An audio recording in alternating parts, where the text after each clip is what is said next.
Terima kasih kamu sudah menolongku. Assalamualaikum warahmatullahi wabarakatuh. Sebelum kita lanjut ceritanya, jangan lupa tinggalkan jejak kebaikan dengan like, komentar, dan share. Dukungan kalian adalah semangat terbesar bagi kami untuk terus berkarya. Terima kasih banyak dan mari kita mulai ceritanya. Namaku Alia, penjual kopi keliling yang setiap hari berkeliling proyek bangunan di pinggir kota. Setiap pagi, sebelum matahari muncul sepenuhnya, aku sudah sibuk menyiapkan termos besar berisi kopi hitam dan kopi susu buatan tanganku. Aromanya selalu membuatku semangat, seakan mengatakan bahwa hari ini akan baik-baik saja. Setiap langkahku menuju proyek selalu ditemani suara burung dan hembusan angin pagi. Aku suka suasana itu tenang, sederhana, tapi hangat. Para pekerja bangunan biasanya sudah menungguku. Mereka akan menyapaku dengan senyum lebar sambil menyeruput kopi buatanku. Bagiku, itu adalah kebahagiaan kecil yang tak ternilai. Seperti biasa, aku masuk ke gerbang proyek dan langsung terdengar suara yang sudah sangat kukenal. Alia, kopi hitam 1 ya, yang manis 2, ya? Alia, kopi susu favoritku ada kan? Aku tertawa kecil sambil mulai menuang pesanan mereka. Tenang, semuanya ada, satu-satu ya. Jangan rebutan. Di antara semua pekerja itu, ada satu orang yang selalu menarik perhatianku tanpa aku tahu kenapa. Dia berdiri agak jauh, menyendiri sambil memegang helm kerjanya. Rambutnya agak berantakan, wajahnya teduh, dan ada sesuatu pada cara dia menatap pagi tenang, tapi seperti menyimpan banyak cerita. Namanya Raka. Setiap kali aku lewat, dia hanya tersenyum kecil, tidak pernah banyak bicara, selalu membeli kopi dengan cara sederhana. Pagi Alia, katanya seperti biasa, dengan suara pelan tapi jelas. Pagi, Raka, kopi hitam ya? Dia mengangguk. Aku menuangkan kopi untuknya sambil bertanya, kamu selalu datang paling awal. Enggak. Capek? Dia tersenyum tipis. Sudah biasa. Lagi pula, kopi kamu bikin pagi jadi lebih ringan. Entah kenapa, pipiku terasa hangat mendengar itu. Tapi aku pura-pura sibuk merapikan gelas. Yang aneh, Raka selalu terlihat seperti kuli bangunan. Biasa pakaiannya lusuh, tangannya penuh debu, dan dia jarang berbicara dengan pekerja lain. Namun caranya memandang, caranya mengamati sekitar, ada sesuatu yang terasa berbeda. Seolah dia bukan hanya sekadar bekerja, tapi juga memperhatikan hal-hal kecil dengan sangat detail. Pada hari itu, semuanya terasa normal. Para pekerja tertawa, udara pagi cukup sejuk, dan aku masih sibuk melayani pesanan. Tidak ada yang tahu bahwa sebentar lagi hidupku akan berubah, dan orang yang terlihat paling sederhana di hadapanku menyimpan rahasia besar yang membuat seluruh hari-hariku tak lagi sama. Aku masih percaya hari itu akan berjalan baik, tanpa tahu bahwa beberapa jam kemudian aku akan menjadi penyelamat seseorang. Seseorang yang ternyata bukan orang biasa. Sejak pagi itu, suasana proyek terasa lebih sibuk dari biasanya. Para pekerja mondar-mondir membawa peralatan, suara mesin bercampur dengan teriakan koordinasi dari lantai atas. Aku masih berada di area bawah, merapikan jelas-jelas bekas pesanan, sambil sesekali melirik ke arah tempat Raka bekerja. Entah kenapa, aku memperhatikan gerok-geriknya lebih lama dari yang seharusnya. Raka sedang memeriksa tumpukan material sambil menunduk. Wajahnya serius, berbeda dari biasanya. Matahari mulai naik, dan bayangan bangunan besar menjulang tepat di atas kami. Aku belum selesai meresapi suasana ketika sebuah suara dari atas membuat bulu kuduku berdiri. Awas, ada yang lepas. Suaranya cukup keras, tapi teredam oleh kebisingan lainnya. Pekerja lain tidak ada yang menyadarinya. Aku refleks menengadah. Dan saat itulah, aku melihatnya sebuah balok panjang meluncur dari lantai 5, bergerak cepat, berputar, dan langsung menuju titik di mana Raka berdiri. Waktu seakan berhenti. Aku melihat Raka masih menunduk, tidak menyadari apapun. Jarak antara balok dan tanah begitu dekat. Semua terasa kabur di sekelilingku. Hanya satu hal yang jelas. Jika aku tidak bergerak sekarang, Raka tidak akan sempat menghindar. "Raka!" teriakku sekuat yang ku bisa. Aku berlari tanpa berpikir panjang. Duniaku seakan hanya terdiri dari langkah kakiku dan sosoknya. Tanpa menunggu reaksinya, aku langsung menarik lengannya sekuat yang kupunya. "Raka, minggir!" Dalam hitungan detik, aku berhasil menarik tubuhnya keluar dari garis jatuh balok itu. Bruk, balok itu menghantam tanah tepat di tempat Raka berdiri tadi, membuat debu mengepul dan beberapa pekerja terlonjak kaget. Tidak ada yang terluka, tapi suara benturannya cukup membuat hatiku bergetar lama. Raka terdiam, nafasnya tersengal, matanya membesar menatapku. Tanganku masih memegang lengannya erat. Tanpa kusadari, kamu menyelamatkan aku," katanya dengan suara yang nyaris tak terdengar. Aku tidak menjawab, nafasku sendiri masih kacau. Beberapa pekerja mulai berdatangan, berkerumun, menanyakan apa yang terjadi. Tapi bagiku, suara mereka terdengar jauh. Yang ada hanya tatapan Raka penuh keterkejutan, rasa syukur, dan sesuatu yang tidak bisa kujelaskan. Untuk sesaat, aku bisa melihat sesuatu di matanya. Bukan ketakutan, bukan lega, tapi rasa cemas yang aneh. Seolah kejadian ini bukan hanya hampir merenggutnya, tapi juga hampir merenggut sesuatu yang lebih besar, sesuatu yang ia sembunyikan. "Alia," suaranya bergetar. Aku harus pergi sebentar." Dia melangkah mundur, wajahnya tegang, lalu bergegas pergi menjauh dari kerumunan. Tidak seperti orang yang baru saja selamat. Dia justru terlihat takut akan sesuatu yang lain, sesuatu yang tidak ku ketahui. Saat aku melihat punggungnya menghilang di balik dinding proyek, hatiku ikut tergerak oleh rasa penasaran. Apa sebenarnya yang dia sembunyikan? Dan kenapa kejadian ini membuatnya terlihat lebih panik daripada lega? Aku tidak tahu jawabannya.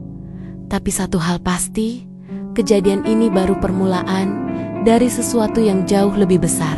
Sejak kejadian itu, suasana proyek berubah. Bukan karena balok yang jatuh itu bisa saja terjadi di tempat kerja manapun, tapi karena Raka.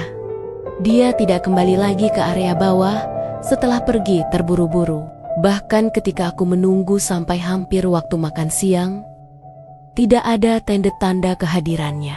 Pekerja lain bilang dia sudah naik ke lantai yang lebih tinggi, tapi tak ada yang tahu pasti. Aku mencoba mengabaikan perasaan aneh yang muncul sejak tadi. Tentu saja, dia syok, pikirku. Siapapun pasti butuh waktu menenangkan diri. Namun, semakin lama aku menunggu, semakin besar rasa tidak tenang yang menggantung di dadaku. Aku memutuskan untuk mengantarkan kopi ke beberapa titik proyek seperti biasanya. Tapi dari setiap sudut, ada hal janggal yang kusadari.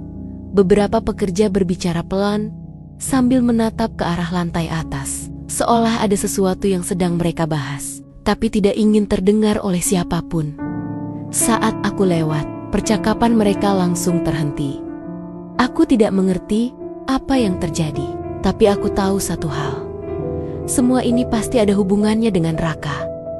Menjelang sore, aku melihat seseorang berdiri sendirian di lantai 3, tepat di dekat pagar pengaman.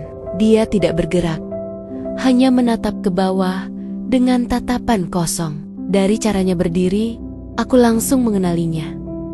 Raka, ada sesuatu pada sosoknya yang membuatku berhenti berjalan. Biasanya dia terlihat tenang, meski tidak banyak bicara. Tetapi, kali ini, dia tampak seperti seseorang yang sedang memikirkan hal berat. Sesuatu yang tidak bisa dibagikan dengan sembarang orang. Aku memberanikan diri naik. Tangga proyek terasa lebih tinggi dari biasanya. Beberapa pekerja memandangku bingung. Mungkin, bertanya kenapa penjual kopi naik sampai ke lantai ini, tapi tidak ada satupun yang melarang. Ketika aku sampai, langkahku tertahan oleh ekspresi Raka. Matanya menerawang jauh, seolah sedang menimbang-nimbang sesuatu yang penting bagi hidupnya. "Raka," panggilku pelan.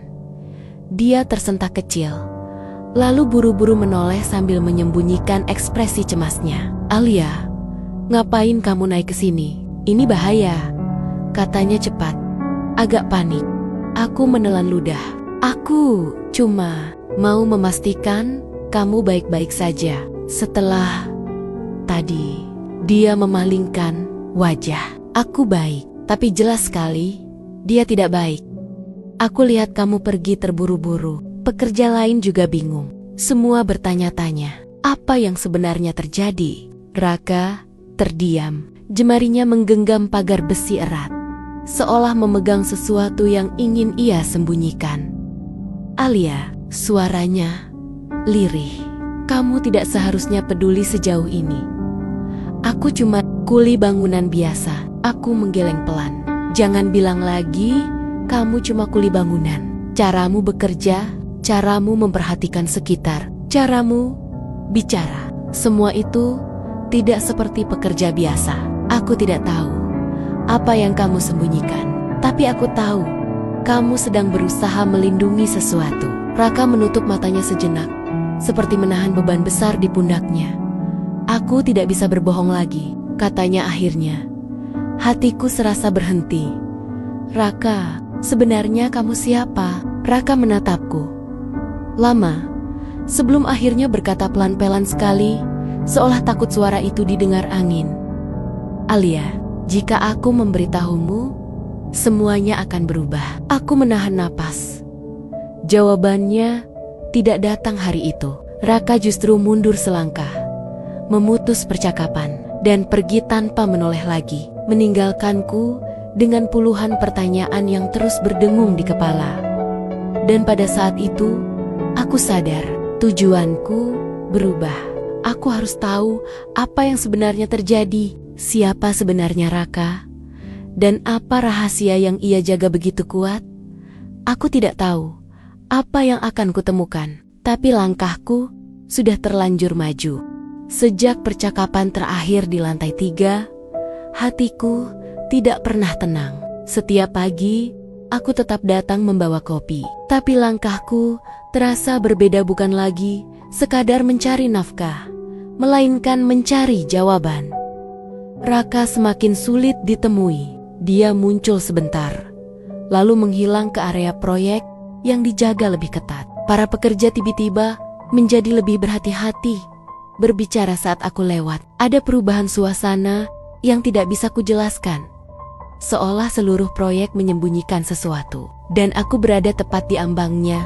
Suatu sore, setelah para pekerja mulai bersiap pulang, aku melihat pintu sebuah ruangan kecil di lantai 2 terbuka sedikit. Biasanya ruangan itu terkunci dan hanya digunakan pengawas proyek. Dari sela pintu, aku mendengar suara yang sangat familiar. "Suara Raka, aku tidak bisa terus menyamar," katanya. Terdengar gelisah, aku menahan napas dan otomatis mendekat. Meski kakiku gemetar, ada suara lain, mungkin seseorang dari manajemen proyek. Kita butuh data lengkap dari lapangan. Kalau mereka tahu kamu pemilik perusahaan, semua bisa berubah. Kamu mengerti itu?" Pemilik perusahaan. Jantungku serasa berhenti sesaat. Suara Raka terdengar berat, seperti seseorang yang lelah menyembunyikan wajahnya sendiri. Tapi Alia hampir mengetahui semuanya, dan itu membuatku sulit menjaga jarak. Dia menyelamatkanku. Aku tidak bisa pura-pura di hadapannya. Ada hening yang menusuk.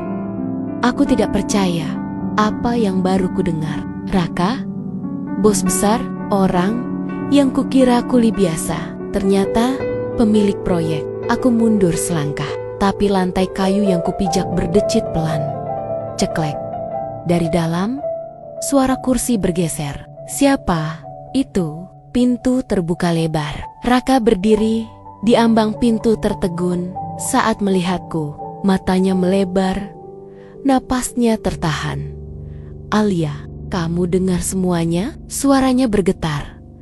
Aku ingin menjawab, tapi tidak ada satu kata pun keluar dari mulutku. Semua yang kuduga, semua rasa penasaran yang menyesakkan itu, tiba-tiba terurai begitu saja. Raka melangkah, mendekat. Aku bisa jelaskan, aku menggeleng, mundur sedikit. Bukan karena takut, tapi karena hatiku terasa penuh, sesak antara kecewa, bingung, dan terluka. Kenapa kamu tidak bilang dari awal? Suaraku pecah. Kenapa kamu harus berpura-pura jadi orang lain? Raka meremas wajahnya, tampak kehabisan cara.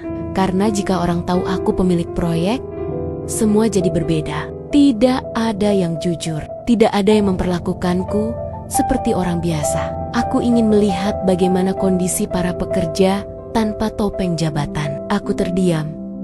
Tapi Alia, ia menatapku dengan mata yang begitu tulus. Kamu berbeda. Kamu baik padaku dari awal. Dan ketika kamu menyelamatkanku, aku sadar aku tak sanggup mengakui siapa aku sebenarnya. Kata-katanya seharusnya menenangkan, tapi justru membuatku semakin goyah. Aku mencarimu setiap hari. Lanjutnya pelan. Tapi aku takut jika aku mendekat, kamu terluka oleh kebohonganku. Aku menghembuskan napas panjang. Semua usaha yang kulakukan untuk memahami Raka, ternyata justru membuatku lebih sakit, Raka. Aku menatapnya, mencoba menahan air mata yang nyaris jatuh. Mungkin kamu melakukan semua ini untuk alasan yang benar. Tapi bagiku, kebohongan tetaplah kebohongan. Raka menunduk, bahunya merosot. Aku mengerti, katanya lirih. Kalaupun kamu memilih menjauh, aku tidak akan menyalahkanmu. Dan saat itu aku sadar, semua usahaku untuk mendekatinya gagal. Kepercayaanku runtuh. Perasaan yang tumbuh perlahan itu retak. Tinggal satu pilihan terakhir, pilihan yang paling sulit. Apakah aku harus pergi dan melupakan semuanya, atau menghadapi kebenaran ini dan memberi kesempatan pada seseorang yang telah menyembunyikan identitasnya? Aku menutup mata sejenak. Apapun pilihannya, hidupku tidak akan sama lagi. Aku berdiri cukup lama di lorong gedung itu, membiarkan udara sore menyentuh wajahku yang hangat oleh emosi yang bercampur aduk. Raka masih berdiri di sana, menunggu dengan sabar atau mungkin cemas menanti keputusanku. Untuk pertama kalinya sejak kejadian balok jatuh itu, aku bertanya pada diriku sendiri, apa yang sebenarnya aku inginkan? Apakah aku ingin melupakan semuanya dan kembali menjadi penjual kopi yang hidupnya biasa-biasa saja? Atau apakah aku ingin memahami kebenaran ini dan melangkah maju? Meski hatiku sempat terluka, aku menarik napas panjang. Setetes keberanian kecil terasa muncul dalam diriku. Pelan, aku mendekat kembali ke arah Raka. Dia menoleh, jelas tidak menyangka aku kembali. Ada secercah harapan di matanya. Raka, kataku dengan suara yang lebih mantap dari yang kurasakan. Aku tidak suka kebohongan. Itu benar. Tapi aku juga sadar kamu tidak pernah berniat melukaiku. Raka memejamkan mata sebentar. Lega. Aku melanjutkan, kalau aku pergi sekarang, aku akan terus bertanya-tanya. Aku tidak ingin menjalani hidup dengan rasa penasaran dan penyesalan. Raka menatapku, penuh perhatian. Apa yang kamu pilih, Alia? Tanyanya lembut. Aku menelan ludah, lalu berkata, aku memilih untuk mendengarkan penjelasanmu dan memberi kesempatan pada diriku sendiri untuk mengerti. Raka mengembuskan napas panjang, seakan beban berat terlepas dari pundaknya. Terima kasih. Kamu tidak tahu betapa berharganya keputusan itu. Kami duduk di bangku kayu di pojok lorong. Di sana, untuk pertama kalinya, Raka menceritakan semuanya tanpa menyembunyikan apapun. Bahwa ia adalah pemilik perusahaan konstruksi ini. Bahwa ia turun menyamar sebagai pekerja untuk memastikan proyek berjalan jujur dan aman. Bahwa ia tidak pernah bermaksud membuatku bingung atau terluka. Ia hanya ingin melihat dunia dari mata para pekerjanya. Aku tidak tahu harus mulai dari mana untuk meminta maaf, katanya lirih. Tapi jika kamu ingin menjauh setelah ini, aku mengerti. Aku hanya ingin jujur untuk terakhir kalinya. Aku menatapnya, kemudian tersenyum kecil senyuman yang bahkan mengejutkan diriku sendiri. Raka, kamu tahu apa yang membuatku ingin memberi kesempatan? Ia menggeleng pelan. Karena ketika balok itu jatuh, kamu bukan siapapun bagiku. Tidak ada jabatan, tidak ada rahasia. Kamu hanya seseorang yang perlu kutolong. Dan aku tidak menyesal melakukannya. Raka menahan napas. Ada kilau haru di matanya yang sulit ia sembunyikan. Alia, bolehkah aku memperbaiki semuanya? Katanya. Hati-hati, bukan sebagai bos, tapi sebagai seseorang yang sangat menghargaimu. Degupan jantungku terasa lebih cepat dari biasanya. Tapi kali ini tidak membawa cemas melainkan hangat. Aku bersedia, jawabku pelan. Asal semuanya dimulai dengan kejujuran. Raka mengangguk. Mantap, dengan kejujuran. Ulangnya. Saat matahari mulai turun, kami berdiri berdampingan. Tidak ada lagi rahasia, tidak ada lagi jarak yang aneh. Hanya dua orang yang mencoba memulai sesuatu yang baru dengan hati yang suma-suma pernah takut. Dan untuk pertama kalinya sejak semua kekacauan itu, aku merasa lebih ringan, lebih kuat, dan lebih bahagia. Mungkin ini adalah awal dari sesuatu yang lebih indah. Terima kasih sudah setia menonton sampai akhir. Semoga kisah ini membawa makna, pelajaran, dan inspirasi untuk kita semua. Semoga kita semua selalu diberikan kesehatan, umur panjang, dan rizki yang melimpah. Amin. Ya Rabbal Alamin. Sampai jumpa di cerita selanjutnya. Wassalamualaikum warahmatullahi wabarakatuh.